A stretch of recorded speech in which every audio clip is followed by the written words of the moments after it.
The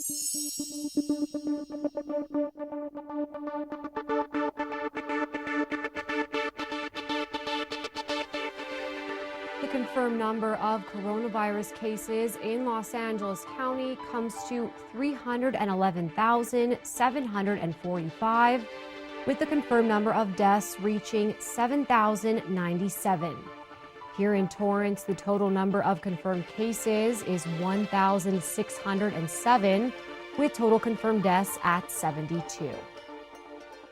Welcome to COVID-19 Today. I'm Rhiannon Trutanich. It's 4 p.m. on Election Day, Tuesday, November 3rd. Today is the last day to make sure your voice is heard. More than 101 million ballots have already been cast throughout our country, and voters who haven't done so yet have 3 vote centers to choose from here in Torrance. The locations were designated as official voting sites and are all at the Torrance Civic Center. It includes the Katie Geiser Library Meeting Room, the George Nakano Theater, and the Ken Miller Recreation Center. They opened at 7 a.m. and will be closing at 8 p.m. But election officials say as long as you're in line to vote by 8 p.m., the polls will stay open later to make sure your vote is counted. There are more than 790 vote centers now open across Los Angeles County for in-person voting. Election officials hope this provides ample opportunities for every registered voter to cast his or her ballot during the ongoing pandemic. As of late last night, more than 3.1 million Angelenos cast their ballots of the close to 5.7 million registered voters, according to the LA County Registrar Recorder's Office. In California, more than 12 million people have now cast their ballots, according to the Secretary of State's office. There are more than 21 million people registered to vote in the Golden State, the highest percentage heading into a general election in the past 80 years. There are 12 local propositions on your ballot, and here is what voting yes to each one would look like. Prop 14 authorizes $5.5 billion in state bonds for continued stem cell and other medical research. Prop 15 raises taxes on commercial properties that are worth more than $3 million to help fund community colleges, local government services, and public schools. Prop 16 brings back affirmative action, allowing diversity to play a role in college admissions, contracts, and public employment. Prop 17 restores the right to vote for those who completed a prison term. Prop 18 allows 17-year-olds to vote in the primary and special elections if they will turn 18 by the next general election. Prop 19 allows senior homeowners to pay low property taxes if they have to move, such as in the case of a disaster or a wildfire. It also raises taxes for people who use inherited property as a rental or a second home. Prop 20 rolls back reforms in criminal sentencing, DNA collection, and parole. It authorizes felony sentences for certain offenses currently treated only as misdemeanors. Prop 21 allows cities to implement stricter rent control. Prop 22 allows companies like Lyft and Uber to keep treating their drivers as independent contractors and not employees. Prop 23 establishes new care standards at kidney dialysis clinics. It requires a physician, nurse practitioner, or physician's assistant to be on site during dialysis treatments. Prop 24 expands data privacy laws, allowing consumers to prevent businesses from sharing personal information. And Prop 25 eliminates cash bail, approving a law that replaces money bail with a system based on public safety and flight risk. To learn more about each proposition and see who supports each measure, you can go to the official voter information guide at voterguide.sos.ca.gov/proposition/. Torrance residents will also need to decide on who to elect onto the Torrance Unified School Board, as 2 seats are up for grabs as 2 sitting members, Dawn Lee and Terry Reagans, reach their term limits. The 4 candidates listed on the ballot are Madison Laster, Jasmine Park, Anil Mohammed, and Ron Riggs. The Torrance Area Chamber of Commerce hosted a candidates forum on October 8th, inviting all 4 candidates to answer questions and meet members of the Torrance community through a virtual forum. Torrance is the 10th largest public school district in Los Angeles County, with more than 23,000 students enrolled as of 2019. serving one of the most diverse communities in the South Bay. Also on the ballot are a number of local representatives vying for another term to serve our city and district. Senator Stephen Craig Bradford oversees the 35th District, which includes parts of Torrance. Assemblymember Al Muratsuchi represents the 66th District, which also includes parts of Torrance. Congressman Ted Lieu represents the state's 33rd District, which also runs through our city. And LA County District Attorney Jackie Lacey is running against George Gascon. Each candidate has their own website where you can learn more about them. With a strong turnout expected today, here are some tips to help you vote quickly and safely. Voters can cast their ballots by using ballot marking devices at in-person polling locations. They can also drop off their completed mail-in ballots. And if they never got around to registering to vote, they still can. California's provisional ballot allows voters to register in person anywhere ballots are cast during early voting and on Election Day. And if you are registering last minute, be sure to bring your California driver's license or ID card number. You'll also need to provide the last 4 digits of your Social Security number and your date of birth. Take the same precautions that you would take anywhere in public settings. Be sure to wear your mask or face covering. Wash your hands with soap and water before and after going to your polling place, and bring hand sanitizer. The Centers for Disease Control also recommends bringing your own supplies to help prevent delays at your election site, such as a black ink pen, any required documentation, and your sample ballot to help speed up the process. And in case you do get stuck in line, be sure to have water, snacks, a fully charged phone for surfing, or a good book or magazine to read. Early voters can track their ballots online at california.ballottracks.net. Americans newly diagnosed with COVID-19 face a dilemma if they haven't voted already. Can they still do so?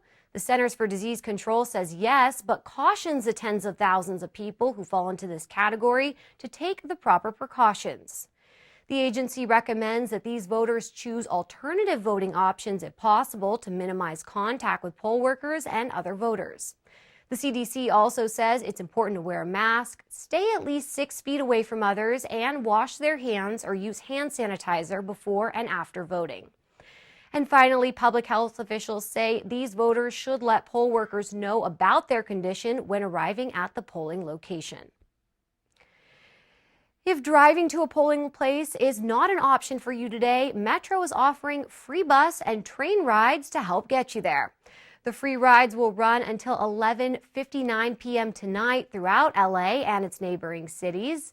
Metro's board of directors voted last year to permanently offer free rides on federal and statewide election days to encourage voter turnout.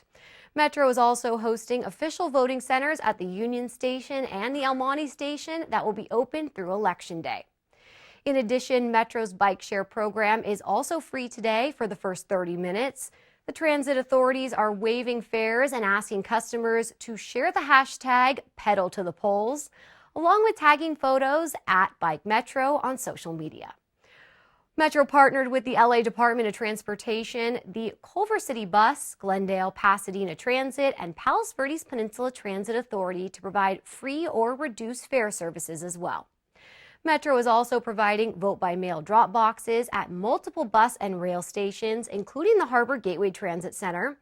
For a full list of these locations, you can download Metro's official app called Transit or visit locator.lavote.net. Merchants across California are boarding up their storefronts in anticipation of possible chaos after the election. Businesses such as Nordstrom, Tiffany, and Saks Fifth Avenue shuttered their doors and windows in Beverly Hills, where the famous Rodeo Drive is temporarily closed to cars and pedestrian traffic. The city also contracted with 80 armed security guards. Angelenos have seen their share of civil unrest recently. Celebrations after championship wins for both the Lakers and the Dodgers turned disorderly, and anti-police brutality demonstrations led to looting and vandalism. Law enforcement agencies across the state say they don't have credible reports of election-related threats, but they are still preparing for a big response. Many switched their officers to 12-hour shifts and canceled all days off, so they have full ranks ready to help. If you're stressed out about the elections or looking for a different way to express yourself this election night, how about doodling with some soothing music? The Kennedy Center, which is a hub for connecting thousands of artists with millions of people every year, is hosting a free online event tonight called Democracy Doodle 2020. It just started at 4 p.m. Pacific Standard Time. Author and illustrator Mo Willems leads viewers through 3 drawing exercises, and each one is accompanied by a different musician from the National Symphony Orchestra. Willems, who is the Kennedy Center Education Artist in Residence, has been encouraging kids to take regular doodle breaks since earlier this year during the pandemic. He launched a video series called Lunch Doodles with Mo Willems. Millions of viewers tuned in, and doodlers of all ages are joining him from around the world. Willems says, quote, "Voting is a lot like doodling. It's a form of self-expression, and you discover sort of who you really are as you do it." Tonight's special event is for anyone who tunes in, regardless of their political persuasion. A new study finds that those who get a flu shot may face significantly lower risk for being hospitalized if they get COVID-19. The flu vaccine also appears to reduce a COVID patient's chances of ending up in an intensive care unit. These findings are based on an analysis of electronic health records for 2,000 COVID-19 patients. All of them tested positive between March and August, and more than 10% of them had previously been vaccinated for the flu. A doctor who conducted the research says the flu and COVID-19 are different disease processes by different viruses, but they say COVID patients who had not received a flu vaccine during that time were 2.4 times more likely to wind up at the hospital and 3.3 times more likely to get transferred to the ICU. Researchers aren't sure why getting a flu shot has this benefit, and they clarify that the study did not prove that the flu vaccine actually caused the risk of severe COVID-19 cases to drop. They say the study just shows that there was an association. Based on other scientific studies available, researchers are guessing that the flu vaccine might increase natural killer cell activity, a type of immune cell that has been shown to target cancers in cells infected by viruses. They also think the flu vaccine may stimulate a patient's immune system to fight off COVID-19 more quickly and rigorously. Researchers say the fact is the benefit seems to exist, and more studies are needed to discover why that is. This week, a judge preliminarily ordered California Governor Gavin Newsom to stop issuing official instructions related to the coronavirus that might interfere with state law. Judge Sarah Heckman with the Sutter County Superior Court tentatively ruled that an executive order Newsom issued overstepped his authority. She called that, quote, an unconstitutional exercise of legislative power. She also blocked him from exercising any power under the California Emergency Services Act, which amends, alters, or changes existing statutory law or makes new statutory law or legislative policy. This is the second time a judge in the county reached the same conclusion. It goes against other state and federal court decisions which support Newsom's emergency powers. Judge Heckman's decision will become final in 10 days if the governor's attorneys do not raise new challenges during that window of time. Newsom's spokesman says the administration is evaluating its next steps and strongly disagrees with the order's specific limitations. A group of California mayors are getting together in an effort to accelerate reopenings of large theme parks. 8 mayors wrote a letter asking Governor Gavin Newsom to reopen Disneyland, Universal Studios, SeaWorld, and other big amusement parks in the state. The collaborative effort pushes to modify state guidelines that have been released as a part of the blueprint for a safer economy. It is also a plea to let theme parks reopen in the orange or moderate Tier 3 rather than the yellow or minimal Tier 4. Last month, state officials cleared theme parks to reopen after more than 7 months of closures due to the coronavirus. But the newly issued COVID-19 health and safety guidelines separate reopening guidelines for smaller and larger parks. Small theme parks with less than 15,000 visitors can open in the moderate tier, while larger ones must wait until they're in the minimal tier. Among the 8 mayors who signed the letter this week is LA Mayor Eric Garcetti, Anaheim Mayor Harry Sidhu, and San Diego Mayor Kevin Faulconer. They say they're concerned that the state's new guidelines would push reopenings of large theme parks up to a year out. They say doing so would have significant negative impacts on hundreds of thousands of jobs, thousands of small businesses, and billions in operating revenue for their cities. November is National Adopt a Senior Pet Month. It's a month dedicated to helping older pets find loving homes. Shelters and rescues across the country are hoping those who are looking to adopt consider animals who are a bit older and wiser. Here are some facts about older pets. They have trouble finding homes. Many people prefer to adopt a new puppy or kitten and overlook the older dogs and cats during their search. Senior pets tend to spend the longest amount of time at shelters and rescues, and in many cases, the most difficult group of homeless pets to place are older ones. There are plenty of benefits to selecting a senior pet. They're typically calmer and less energetic than puppies and kittens, and that also makes it easier to teach them new tricks. In fact, many older pets already may have a few tricks up their sleeves and know basic commands.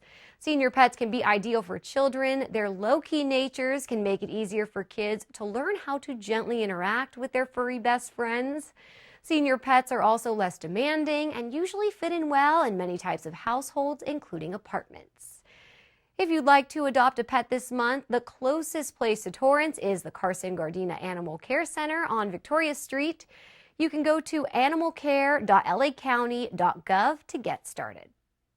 Well, before we go, at the end of each program, we like to share stories from our community, feel-good pictures, images, and videos that remind us of how resilient our community is and how Torrance truly cares. In the spirit of Election Day, local retailers are offering freebies to patrons who showed off their I Voted sticker. Randy's Donuts, which is soon to open a new location in Torrance, along with nearby Krispy Kreme donuts, are offering free donuts today for donning your sticker. Chili's restaurant is offering $5 Presidente margaritas, and for those who share on social media with the hashtag Presidente4Prez, could win margarita party merch, free Chili's for a whole year, and your own margarita machine. Rideshare companies Lyft and Uber also want to make it easier to vote today, so they're offering discounted rides. Participating McDonald's are offering free pastries if you order coffee using their app. And the popular Habit Burger Grill partnered with Feed the Polls and gave poll workers and voters a free char burger today at various locations in Southern California. Now, if you have a great story to share, email us at covid19today@torranceca.gov. We'd love to hear from you. Well, that's our update for COVID-19 today. Be sure to tune in tomorrow as Christine Lee brings you the latest updates. Be safe, stay healthy, and thanks for tuning in. We'll see you next time.